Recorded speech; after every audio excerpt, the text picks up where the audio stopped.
오늘 이 새벽에 우리에게 주시는 하나님 말씀은 우리 다니엘 9장 1절부터 우리 19절까지의 말씀입니다. 우리 다니엘서 9장 1절부터 우리 19절까지의 말씀입니다. 제가 가진 구약 성경 1248페이지에 있습니다.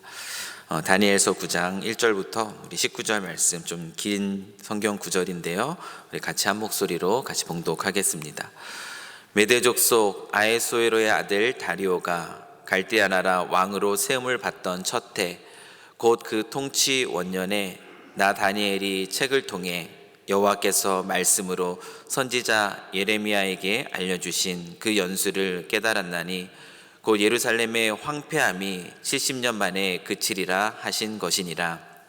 내가 금식하며 베옷을 입고 죄를 덮어쓰고 주 하나님께 기도하며 간구하기를 결심하고 내 하나님 여호와께 기도하며 자복하여 이르기를, 크시고 두려워할 주 하나님, 주를 사랑하고 주의 계명을 지키는 자를 위하여 언약을 지키시고 그에게 인자를 베푸시는 이시여, 우리는 이미 범죄하여 패역하며 행악하며 반역하여 주의 법도와 규례를 떠났사오며 우리가 또 주의 종 선지자들이 주의 이름으로 우리의 왕들과 우리의 고관과 조상들과 온 국민에게 말씀한 것을 듣지 아니하였나이다. 주여, 공의는 주께로 돌아가고 수치는 우리 얼굴로 돌아옴이 오늘과 같아서 유다 사람들과 예루살렘 거민들과 이스라엘이 가까운 곳에 있는 자들이나 먼 곳에 있는 자들이나 다 주께서 쫓아내신 각국에서 수치를 당하였사오니 이는 그들이 주께 죄를 범하였음이니이다. 주여, 수치가 우리에게 돌아오고 우리의 아들과 우리의 고관과 조상들에게 돌아온 것은 우리가 주께 범죄하였음이니이다. 마는 주 우리 하나님께는 긍휼과 용서하심이 있사오니 이는 우리가 주께 패역하였음이오며 우리 하나님 여호와의 목소리를 듣지 아니하며 여호와께서 그의 종 선지자들에게 부탁하여 우리 앞에 세우신 율법을 행하지 아니하였음이니이다. 온 이스라엘이 주의 율법을 범하고 치우쳐 가서 주의 목소리를 듣지 아니하였으므로 이 저주가 우리에게 내렸으되 곧 하나님의 종 모세의 율법에 기록된 맹세대로 되었사오니 이는 우리가 주께 범죄하였음이니이다. 주께서 큰 재앙을 우리에게 내리사 우리와 및 우리를 재판하던 재판관을 쳐서 하신 말씀을 이루셨사오니 온 천하에 예루살렘에서 일어난 일 같은 것이 없나이다. 모세의 율법에 기록된 대로 이 모든 재앙이 이미 우리에게 내렸사오나 우리는 우리의 죄악을 떠나고 주의 진리를 깨달아 우리 하나님 여호와의 얼굴을 기쁘게 하지 아니하였나이다. 그러므로 여호와께서 이 재앙을 간직하여 두셨다가 우리에게 내리게 하셨사오니 우리의 하나님 여호와께서 행하시는 모든 일이 공의로우시나 우리가 그 목소리를 듣지 아니하였음이니이다. 강한 손으로 주의 백성을 애굽 땅에서 인도하여 내시고 오늘과 같이 명성을 얻으신 우리 주 하나님이여, 우리는 범죄하였고 악을 행하였나이다. 주여, 구하옵나니 주는 주의 공의를 따라 주의 분노를 주의 성 예루살렘 주의 거룩한 산에서 떠나게 하옵소서. 이는 우리의 죄와 우리 조상들의 죄악으로 말미암아 예루살렘과 주의 백성이 사면에 있는 자들에게 수치를 당함이니이다. 그러하온즉 우리 하나님이여, 지금 주의 종의 기도와 간구를 들으시고 주를 위하여 주의 얼굴빛을 주의 황폐한 성소에 비추시옵소서.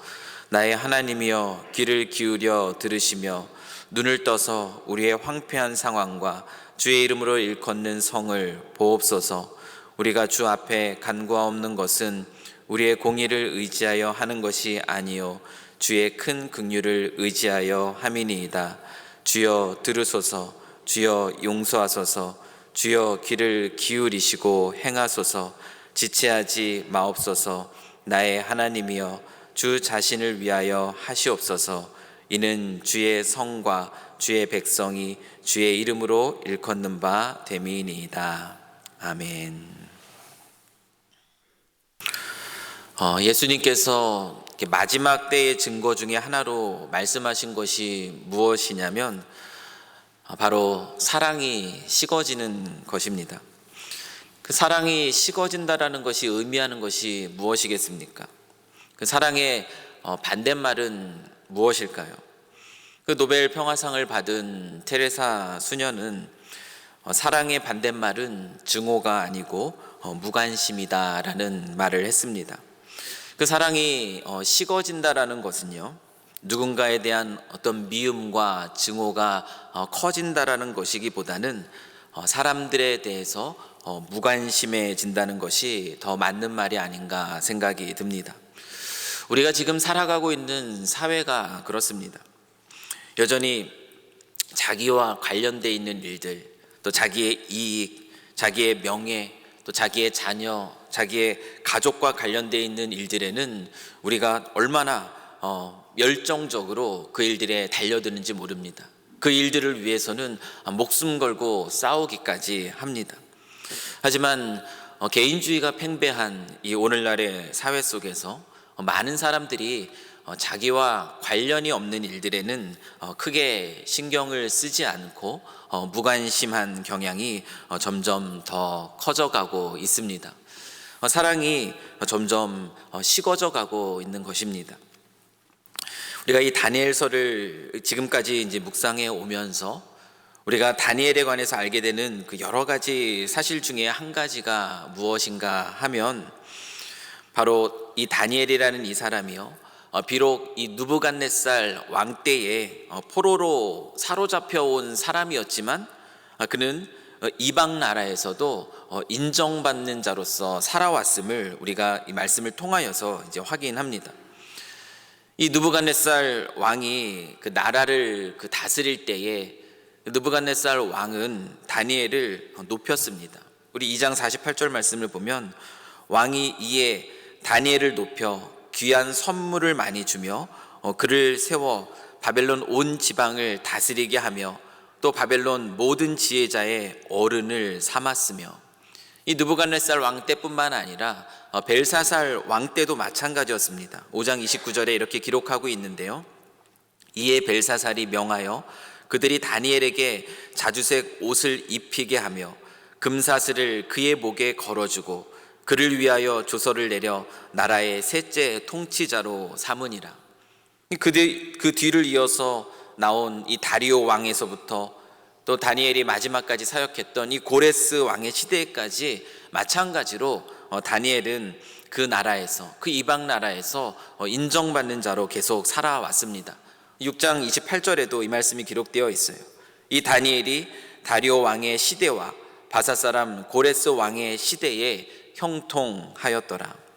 이 포로된 자의 그 신분임에도 불구하고 이렇게 오랜 시간 동안 이방 나라에서 이 정치적으로 주요한 위치에서 이 형통한 삶을 누릴 수 있었다라는 것은 정말 특별한 일이 아닐 수가 없습니다.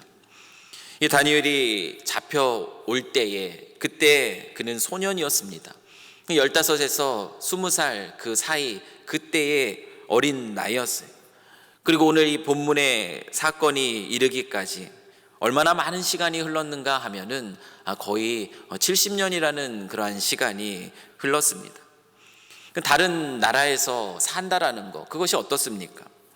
자의로 우리가 이민을 와도 그 이민 생활이 녹록하지 않다라는 것을 우리가 압니다. 그것이 다른 나라에서 사는 삶입니다.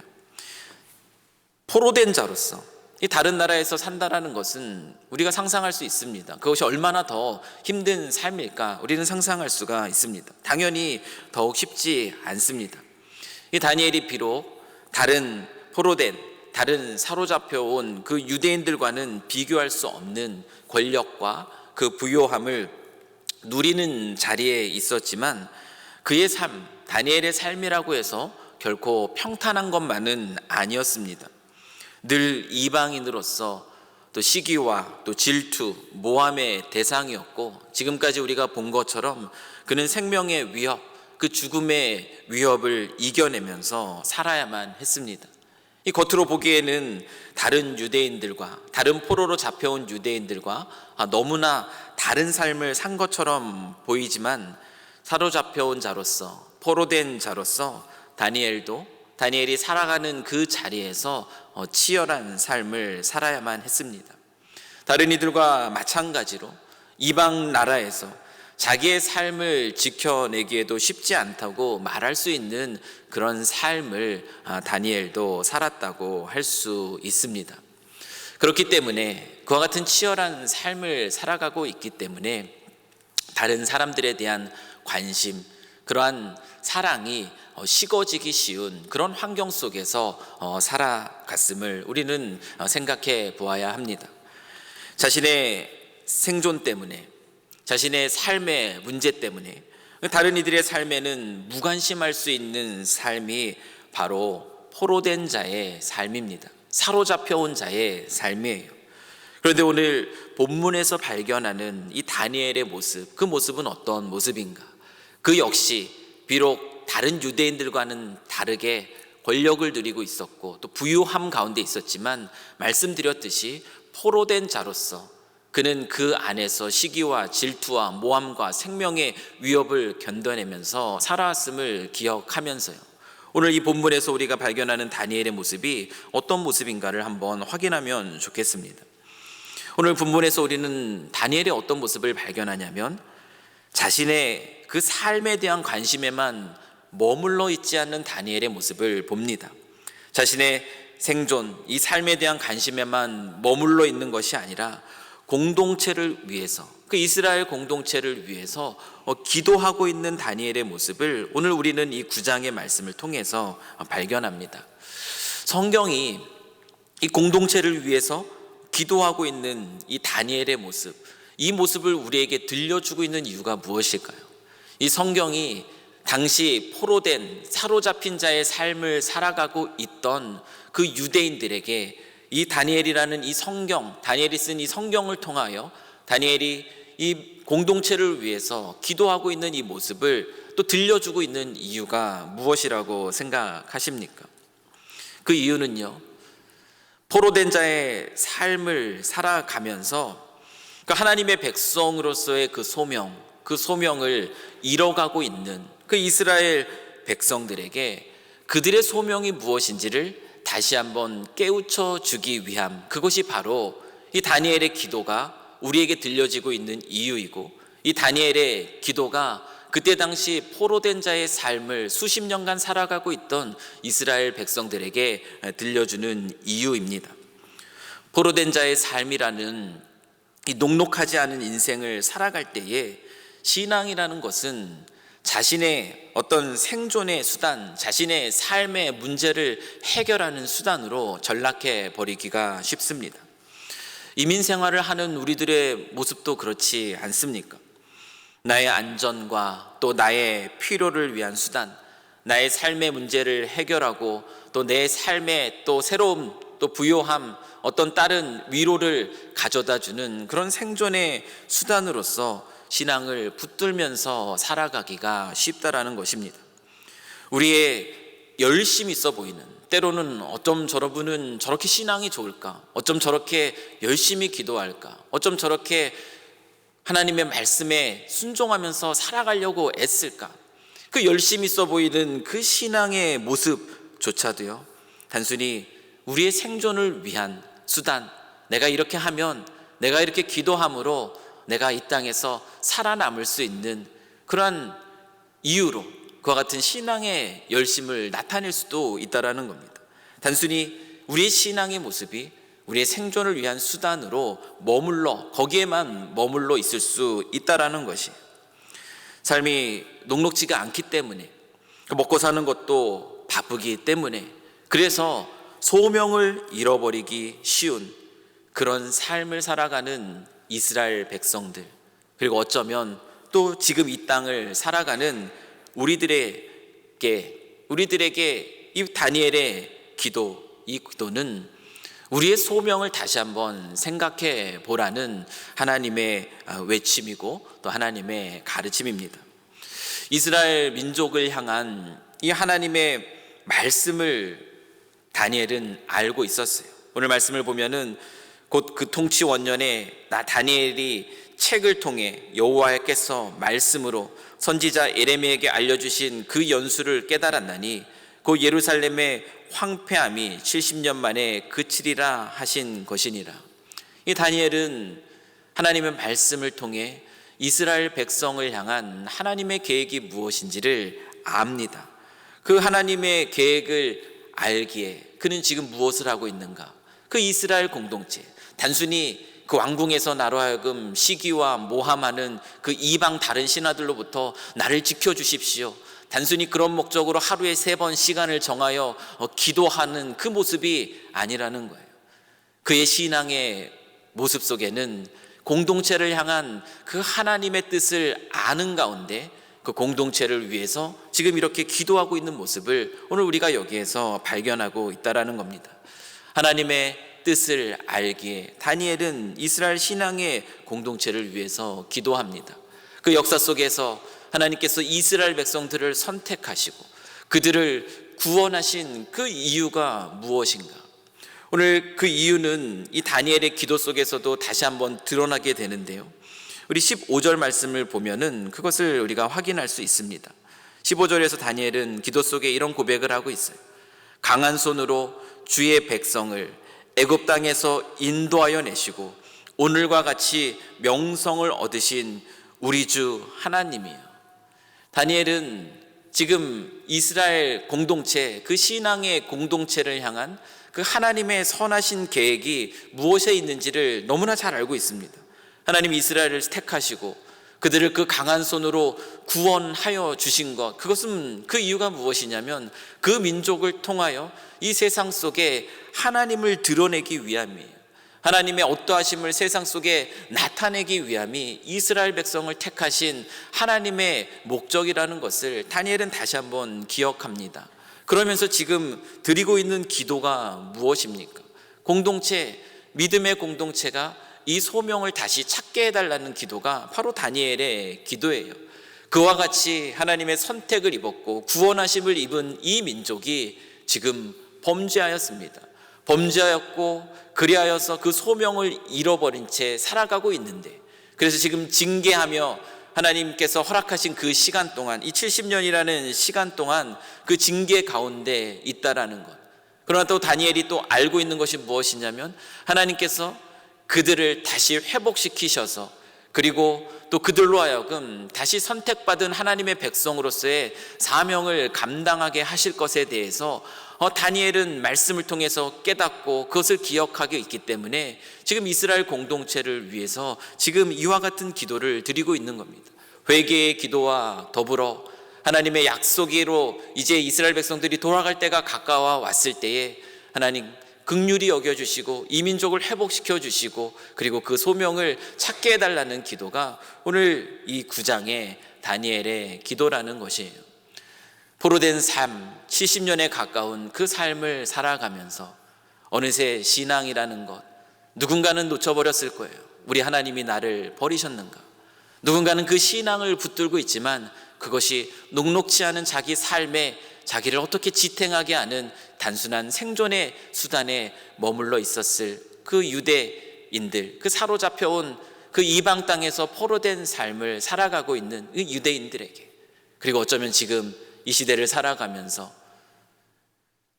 이 시대 속에서 우리의 소명을 잃어버린 채 녹록치 않은 그 삶의 문제들을 해결해 내느라 또 하나님께서 우리에게 주신, 우리를 불러 세우신, 당신의 자녀 삼으신, 선택하고 구원하셔 우리로 하여금 하나님의 명성을 세상 속에 나타나게 하시는 그 하나님의 소명을 잃어버린 채 살아가고 있는 저희들을 위해서 들려주시는 기도의 내용이 바로 오늘 이 다니엘의 기도라는 것입니다.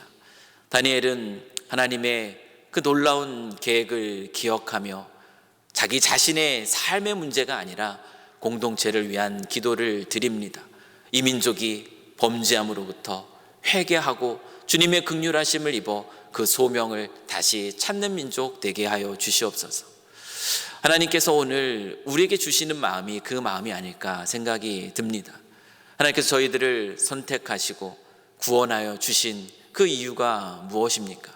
비록 우리가 녹록치 않은 이민의 생활을 살아가고 있는다 할지라도 우리가 놓치지 말아야 될 것은 무엇이냐면 우리를 부르신 하나님의 소명이에요. 저와 여러분을 부르실 때 하나님은 우리를 한 사람 개인으로 부르지 않으십니다. 공동체로 부르셨습니다. 그리고 이 믿음의 공동체를 이루면서 함께 예배하고 또 서로 사랑하고 서로 격려하며 이 하나님께서 우리를 통해서 하시길 원하시는 이 소명을 격려하며 살아가게 하십니다. 때로는 우리의 삶이 자신의 삶의 문제에 너무나 매여 있다 보면은 우리의 기도의 지경이 단순히 나 자신을 위한 기도에만 머물러 버릴 때가 얼마나 많습니까?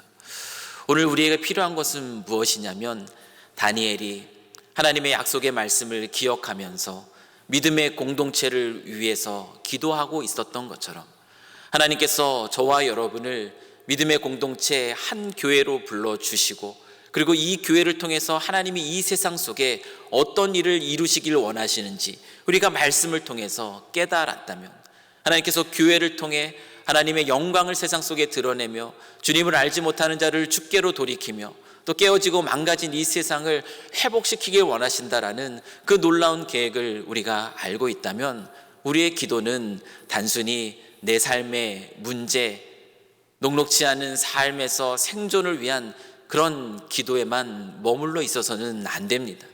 오늘 다니엘처럼 오늘 우리의 기도는 우리의 기도의 지경이 넓어져 또 우리가 속해 있는 믿음의 공동체, 교회를 위한 기도로 나아가야 합니다. 그래서 오늘 이 아침에는 우리가 그렇게 기도했으면 좋겠습니다. 다니엘이 이스라엘 공동체를 위해서 그 민족들을 위해서 기도하고 있는 것처럼 저희들도 오늘 이 아침에는 주께서 우리에게 허락하여 주신 이 믿음의 공동체, 교회를 위해서 이 교회가 이 세상 속에서 저 하나님의 명성을 아름답게 드러낼 수 있는 그런 교회, 온 교회의 성도 한 사람 한 사람이 비록 이 땅에서 나그네의 삶, 녹록지 않은 삶을 살아가고 있을지라도 그 가운데 소명을 잃지 않고 함께 한 마음으로 주님 나라를 위해 달려가는 그런 공동체가 되게 해주십시오. 오늘 이 시간에 우리의 기도가 우리 개인적인 기도의 지경을 넘어 공동체를 위한 기도로 확장되어가는 그런 은혜가 있기를 이 시간 간절히 소망합니다. 우리가 이 세상 속에서 그렇게 아름다운 공동체를 위해서 기도하고 또 그런 공동체를 이루면서 살아갈 때 우리는 이 땅에서 주님 주시는 크고 놀라운 그런 참된 또한 만족들을 누리면서 살아갈 수 있습니다.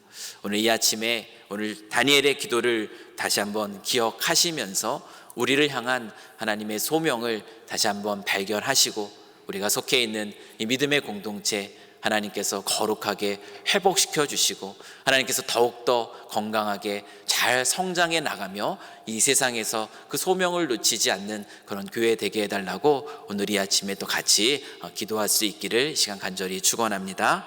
우리 함께 기도하겠습니다.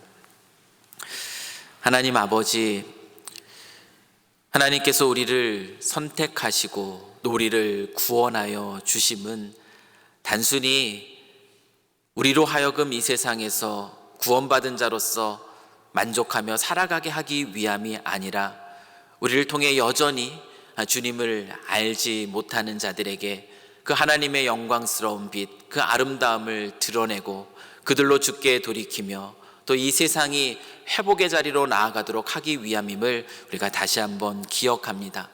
하나님, 저희들의 삶의 모습, 우리의 신앙의 삶의 모습이 때로는 너무나 또 개인적인 이 시대의 풍조에 휩쓸려서 사랑이 식어진 채 다른 사람들에게 무관심한 채 그저 나를 위한 그런 신앙생활을 하고 있지는 않았는가 돌아봅니다.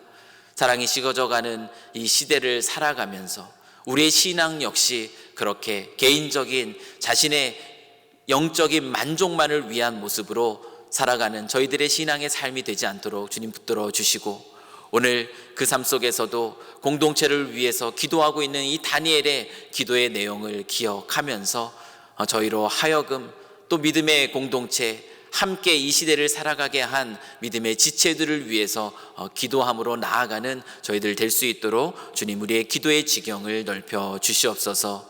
우리 자신의 기도뿐만 아니라 교회를 위한 기도 속에서 하나님께서 우리를 통해서 행하실 그 소명들을 기억하며 더욱더 힘있게 믿음 생활을 해나갈 수 있는 저희 모두가 되도록 주님께서 붙들어 주실 줄 믿사오며 이 모든 것 우리를 사랑하시는 우리 주 예수 그리스도의 이름으로 기도드리옵나이다. 아멘.